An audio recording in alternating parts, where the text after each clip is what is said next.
Hello. Welcome back to my channel. I am Monet and you're watching Life is Monet. Over the last couple of months, I would say from December until now, so for the past 3 or 4 months, I have received so many gifts and arcs and of course new releases that I pre-ordered and some non-fictions, and I've just been accumulating books even outside of my book buying restriction, and I had enough to where I figured it would be a good time to do a haul. But as I was pulling all of the books together that I gathered between December and now, in usual Monet style, it is more than I thought it was going to be.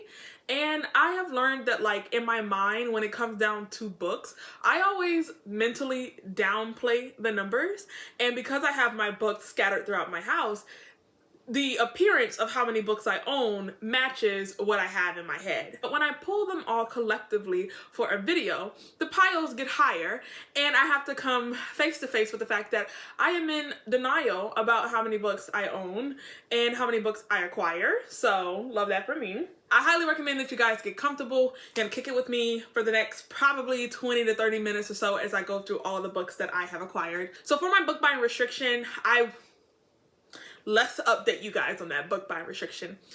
Am I past the amount of books that I set out to purchase for myself? Yes. However, I am still under the usual amount of books that I would have purchased by now if I wasn't on my book buying restriction. So while I may not be hitting the goals that I set for myself, I am still doing really good with not purchasing any books that are going onto my TBR. What I've been doing is purchasing books that I have already read, so it does not add to my TBR. And that has worked out pretty well for me because the initial goal for doing my book buying restriction was to get the number of unread books I have to become lower. And so by reading books either through audio, library, or ebook before I purchase them is helping me, because when I do purchase a book, it's not going onto my unread TBR. And secondly, if I have already read the book, the need for me to own a physical copy usually goes down. So when I do purchase a book that I have already read, it is because I genuinely really enjoyed it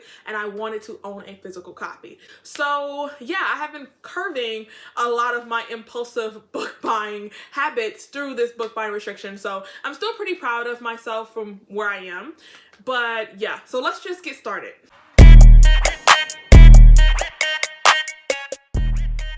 They're definitely in scattered order.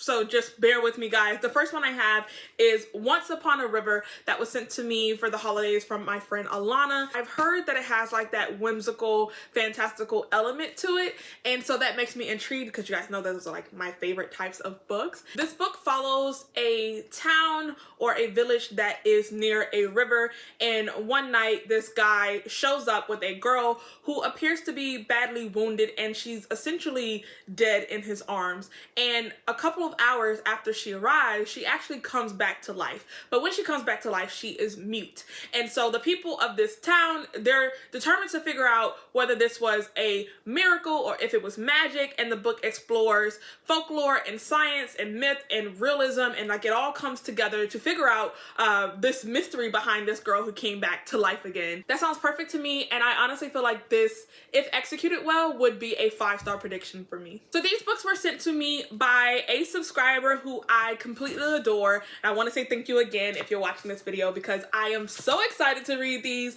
They purchased Adeline, or Hunting Adeline, book 1 and book 2 last year when I was reading like paranormal romances and fantasy romances. It was a time to be alive. Between the months of, I want to say maybe September to December, I was in a chokehold with paranormal romances and fantasy romances. It would not let me go. I was running through them and I had so much fun reading those books.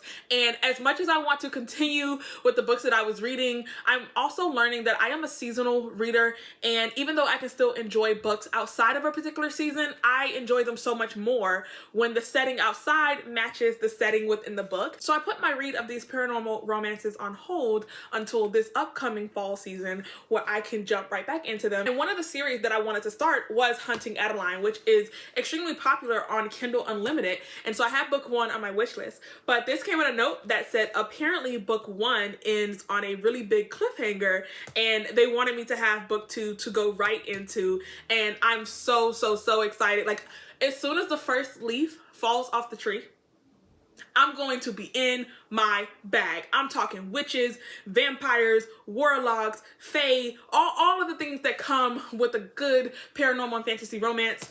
And I'm probably going to be starting here because this is like so perfect. The next book was sent to me by Orbit, and that is The Stardust Thief.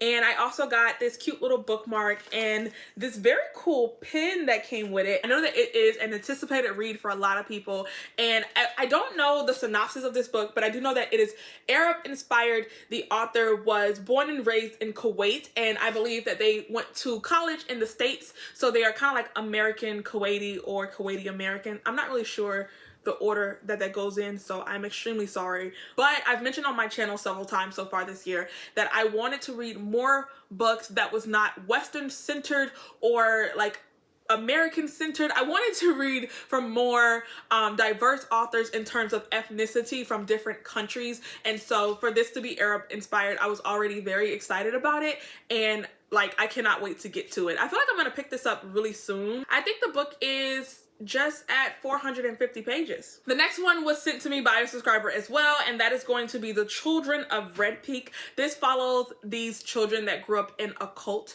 I believe on a commune or like somewhere in the mountain of Red Peak, and they end up escaping the cult, but a lot of the experiences and just tendencies of the cult kind of haunt them throughout their whole lives. And one day a fellow survivor of the cult who actually escaped with them as well ends up committing suicide, and they now need to explore all the things that happened to them at this cult, and that may include them actually going back to the mountain of Red Peak. And it says that escaping a second time could be almost impossible. So I know I said that I'm excited for a lot of the books that like I've mentioned, but quite literally I am, because I love a good cult story. And this is actually horror, and I don't read or watch a lot of horror films or books, but this sounds like a perfect place for me to start to get into the horror world, because I love a good cult story. And the next one I have was a gift as well from a friend of mine, and the first one I have is A Taste of Sin, and I have no idea what this book is about,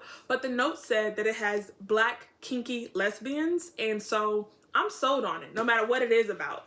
So we'll see. And then they also sent me Once and Future Witches, which is a book that they said they really enjoyed. And this has been on my list of books to get around to. I have an upcoming vlog that I plan to do this fall that is going to be centered around witches. And this was one of the books that I had put on the TBR. So I'm really glad that I have a copy of this one. You guys have been prepping me for a lot of the content that I'm planning throughout the summer and this upcoming fall. And I'm very excited to get into these projects. The next book was a pre-order, and that is going to be Booth.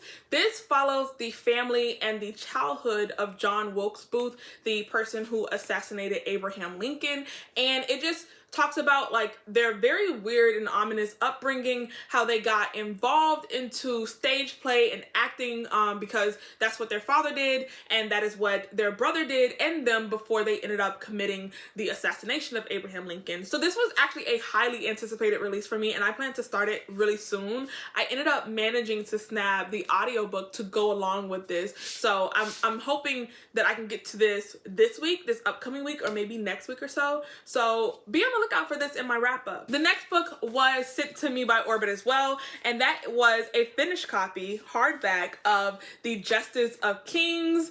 And I have been looking forward to this book coming out since I first heard about the release, and that was probably last August or September. Like, I have been excited and just really eager to get my hands on this book. It sounds like a perfect new entry to a new fantasy world. We're following this guy who is a justice, and he is essentially the person to make sure that laws are followed in this kingdom. He is the judge, jury, and executioner, and he essentially again upholds the law. He also has a protege that was an orphan, and her and him work together going throughout this kingdom to make sure that the rebels and the heretics and just the anarchists fall into line, and I think something happens where they're investigating the murder of a provincial aristocrat. They unearth a conspiracy that stretches to the very top of imperial society. As the stakes rise and become ever more personal, Bonvolt, which is our main character, and Helena must make a choice. Will they abandon the laws they've sworn to uphold in order to protect the empire? So the next book I had already read, but it is possibly one of my favorite, if not my favorite, nonfiction. And when I first read it, I got it from the library, so I had to pick up my own copy. And that is America for Americans, A History of Xenophobia in the United States. So much in American history, we focus on the treatment of African Americans as well as indigenous peoples. And that is essentially the origins of racism and systematic mistreatment and injustice in American society. But we do know that at some point we became this nation of immigrants. They have also experienced a heavy amount of xenophobia. One of the things I love about this book, for one, the author Erica Lee, her grandparents actually snuck into America from China at a time where they had banned all Chinese immigrants. And so they arrived essentially as illegal immigrants because they were unable to gain citizenship or even visas to enter the country legally. Chinese immigrants had been banned for maybe 60 years, maybe 70 years. So her standpoint and her view on the history of xenophobia in America is removed from only focusing on African American treatment or indigenous treatment or Mexican treatment. She takes you from the inception of America and how they have been xenophobic and racist towards every single foreigner that has ever entered into America.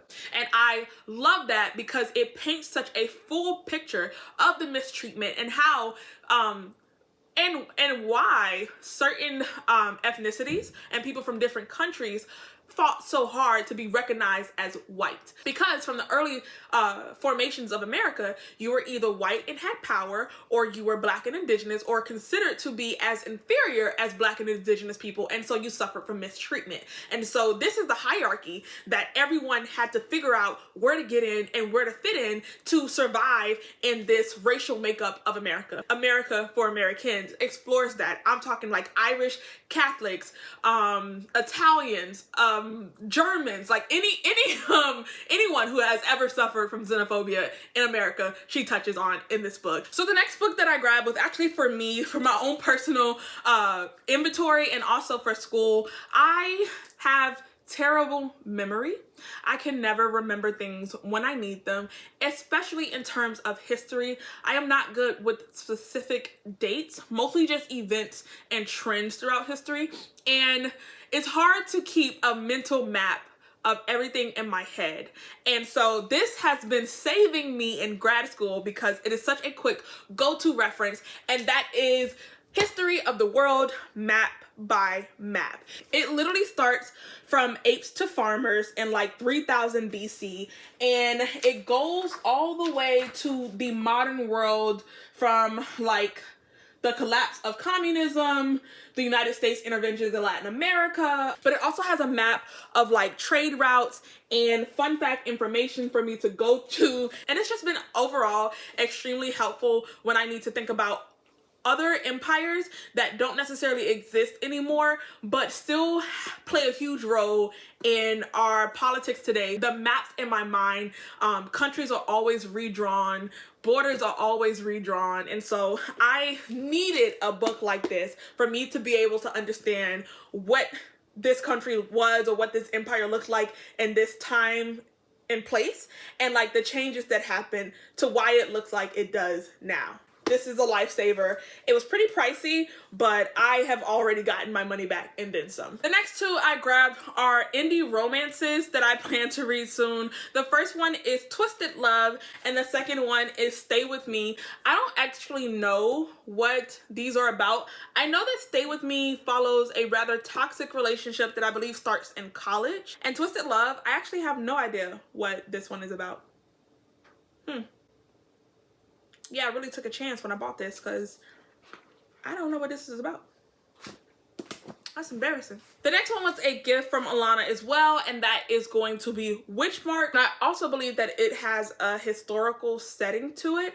I have heard so many people rave about this book and like how much they loved it and enjoyed it. And so I really put this on my wish list because of all of the amazing things that people had to say about it. And I'm very grateful that Alana grabbed it for me because now I can see what the hype is all about. The next one I have is called The Dope. This is the real history of the Mexican drug trade. I got this from Barnes & Noble's when it was 50% off. I'm hoping that from here I can go into like more books about drug trade and drug cartels in Central and South America as a whole, but I figured I would just start in Mexico and go from there. I also grabbed The Origins of Iris, which was also 50% off at Barnes & Noble's, and this follows a woman who was in an abusive relationship with her wife and she runs away. And it is a psychological thriller where she has to come face to face with another version of herself who made different decisions and explore all of the things that comes with that. Next two books I grabbed towards the end of last year, and they are middle grade books that I'm excited about. The first one is called The Wiz Mob and the Grenadine Kid,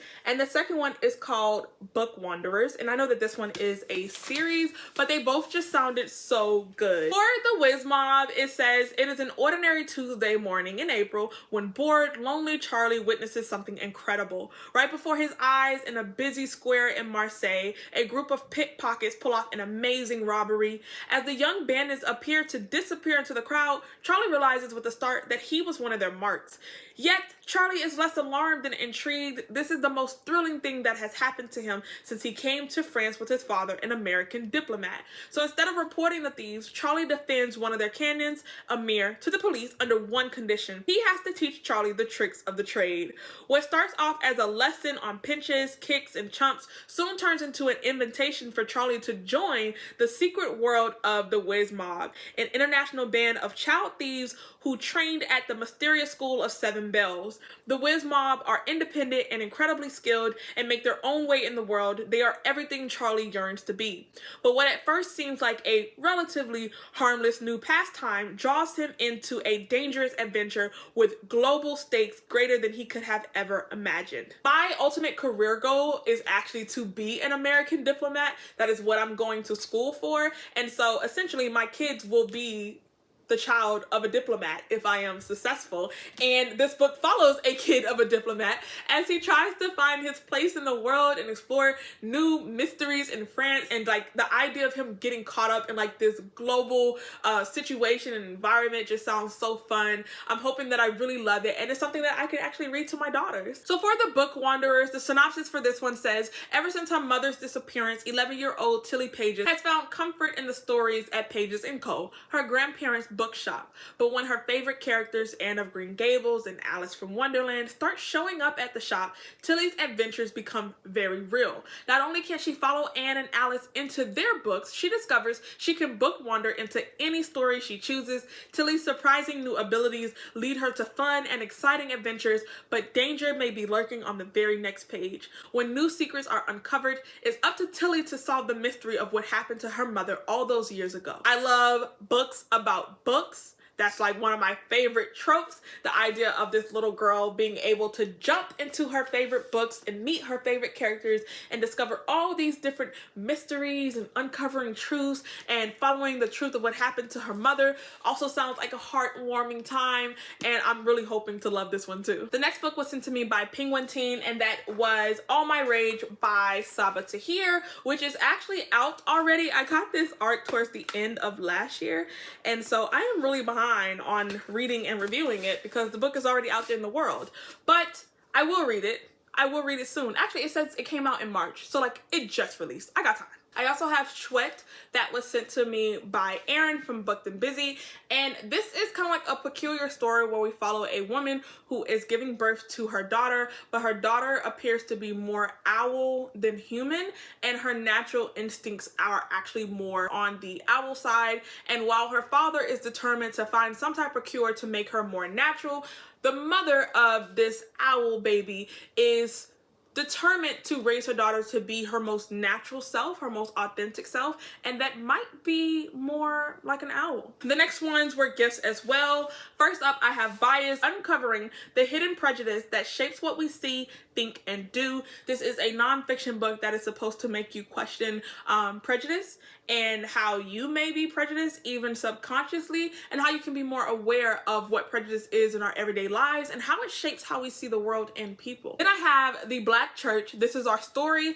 This is our song. I am very much looking forward to this one. As I mentioned in my nonfiction wrap up, is I want to explore more things about the Black church, because as much as the newer generation seems to be moving away from the Black church, I have to admit, almost as a historian, that the Black church is symbolic to our culture and to a lot of the progress that we found in social justice and civil rights movements. And the church used to be the only place that Black people could congregate and find community and support without being targeted or made to feel like we were doing something conspiratorial or we couldn't be trusted. And as we continue to fight for more equality and we start to explore some of the toxic traits about the church and some of the things that need to change about the Black church, I want to start at a place where I can appreciate what the Black church meant for us and what it did for us and how we can improve it and make it better and still hold on to, like I said, the significant things that comes with the Black church. And then I have Ta-Nehisi Coates,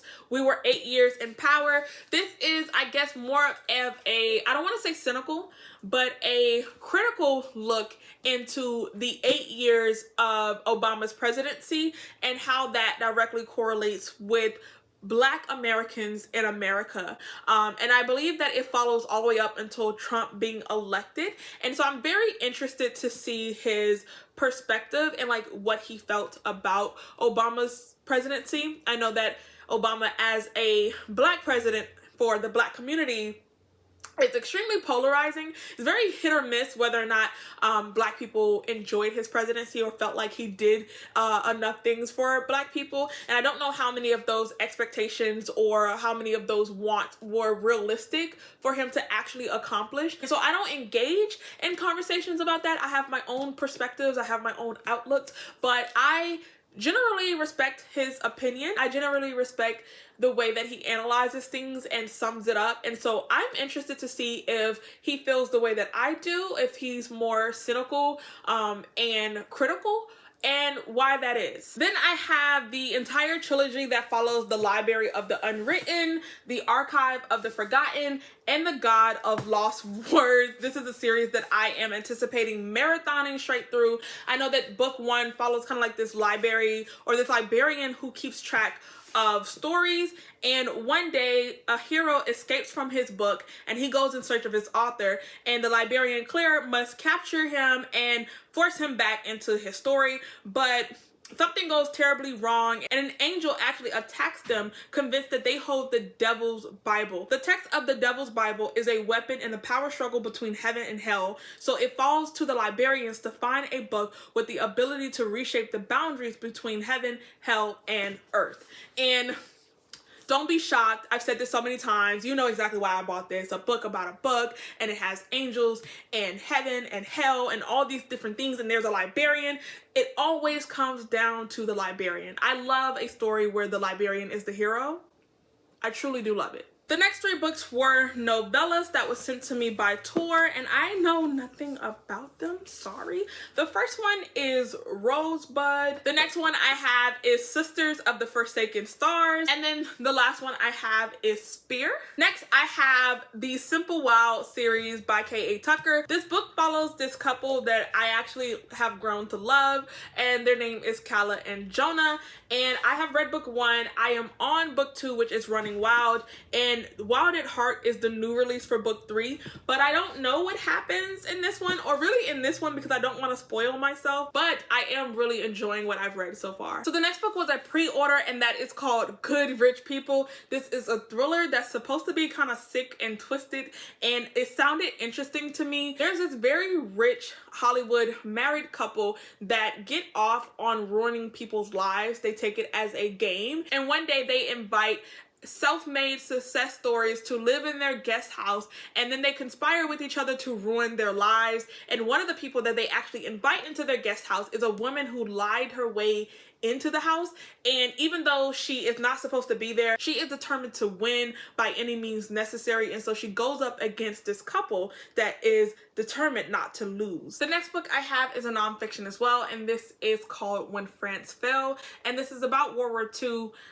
when the Nazi regime invaded Paris and occupied it through I want to say for 3 or 4 years throughout the war. And it's more about foreign policies and international relations between the US, France, and Britain, and how they maneuvered this very complicated situation that put a very tenuous strain on global relations between all 3 governments. The next book I have is actually a 5-star prediction, and this will explore the dynamics of a cult or occult-like things as well, and that is going to be The Hawthorne School. This is a dark and haunting thriller. The synopsis of this one says that Claudia Morgan is overwhelmed. She's a single parent trying to do the best she can, but her 4-year-old son Henry is a handful for her and for his preschool. When Claudia hears about a school with an atypical teaching style near her home, she goes to visit. The Hawthorne School is beautiful and has everything she dreams for her son Henry. Time to play outside, music and art, and the head of the school will even let Claudia volunteer to cover the cost of tuition.